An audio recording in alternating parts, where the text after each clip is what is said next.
Hello, my name is Harrison Williams, and today I'm excited to share with you a biomedical engineering product that I have been working on for the past 4 months with Dr. Gleason's biomedical engineering lab at Georgia Tech. Now, I've wanted to become an engineer for a long time, so completing this internship and this applied learning product have been a step in the right direction for me, learning about what engineering is and actually being a step closer to becoming an actual engineer.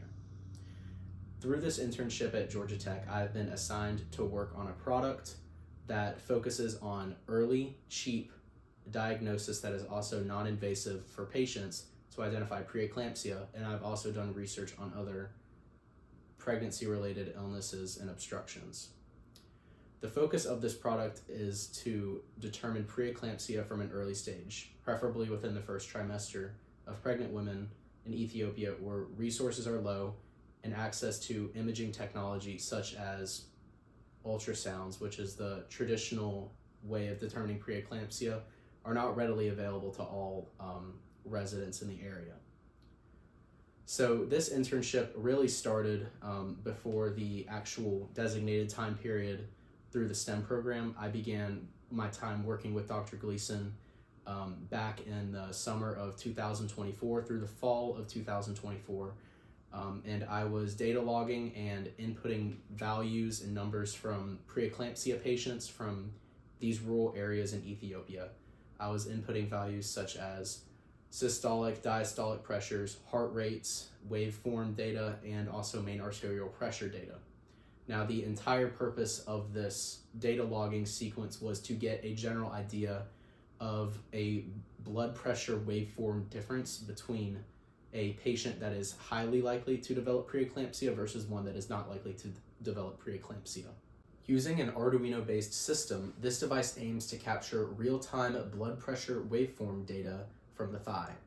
This is aimed to mimic those captured by an ultrasound blood pressure waveform, which can ultimately be comparable to the risk assessment of preeclampsia waveform data currently being researched on at Georgia Tech.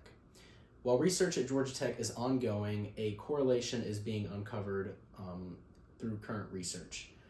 This research has been identified through a high rebounding diastolic notch in the waveform data from the thigh. So what this means is in a blood pressure waveform, there are two notches, a systolic notch and a diastolic notch. Now the systolic notch comes first, and this comes from a pressure value in which the artery can be fully closed off through pressure. And the diastolic notch represents the pressure at which the artery fully opens again. Now in preeclampsia, this can be identified as early as the first trimester when the diastolic notch rebounds to a high value close to that of the systolic notch. Normally, the systolic notch will be high, with the diastolic notch normally looking like a plateau or a subtle bump. With someone that is high risk of developing preeclampsia through this research at Georgia Tech, we have determined that this diastolic notch may rebound high. So the entire purpose of this device is to identify that systolic and diastolic notch and determine what that notch rebound looks like. This product consists of an air pump, solenoid valve, check valves, pressure sensor, thigh cuff, and other Arduino hardware components such as a two-way channel relay, an Arduino, and an LCD display. So the entire purpose of these hardware components is to create a system in which pressure can be inflated to just below a set user diastolic pressure. Pressure will be regulated, and pressure can be detected and then sent to an Arduino IDE serial plotter in which these values can be graphed in real time for analysis. While hopefully in the future, I will create software to create a correlation risk between this graph and Georgia Tech Biomedical Engineering Lab's predicted graphs, but these graphs are still under development as the lab needs more patient data to create a solid waveform estimation.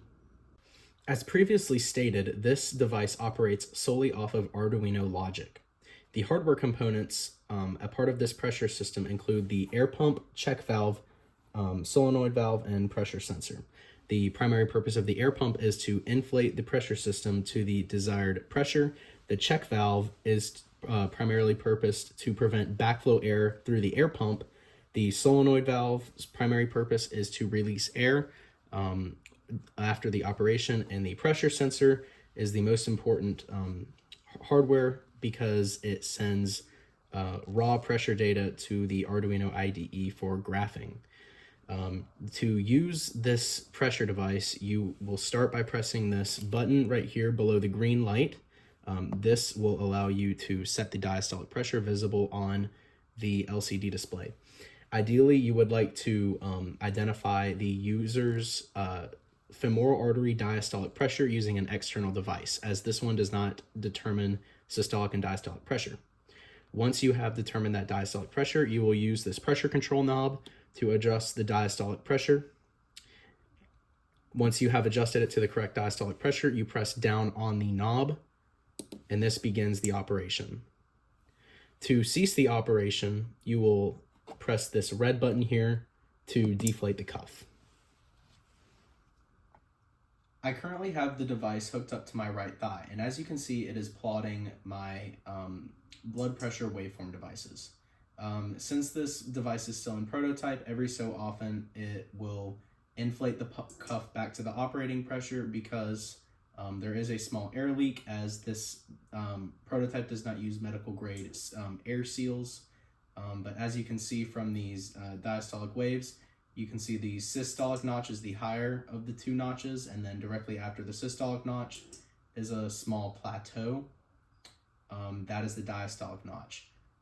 For determining preeclampsia, we are primarily looking at the diastolic notch to determine if there are abnormal aortic contractions. One of the most meaningful experiences of this project was the learning curve. Prior to this internship, I had no experience with Arduino programming or pressure-based medical systems. But over the course of this internship, I gained hands-on experience in coding, hardware integration, and biological system analysis, all of which are directly related to biomedical engineering. Though this system is still in its prototype stage, it meets its main goals. It captures real-time waveform data, it is cost-efficient as the entire thing is under $150, and it operates without the need for advanced imaging such as ultrasounds. With more patient data and clinical trials, this device could become a powerful early diagnostic tool for identifying the risk of preeclampsia in underserved communities. Ultimately, this project has shown me how engineering can directly impact global healthcare and a community when working directly with these biomedical engineering processes. Overall, this has been a very meaningful experience for me, as it will guide me on my future path to becoming an engineer. Thank you.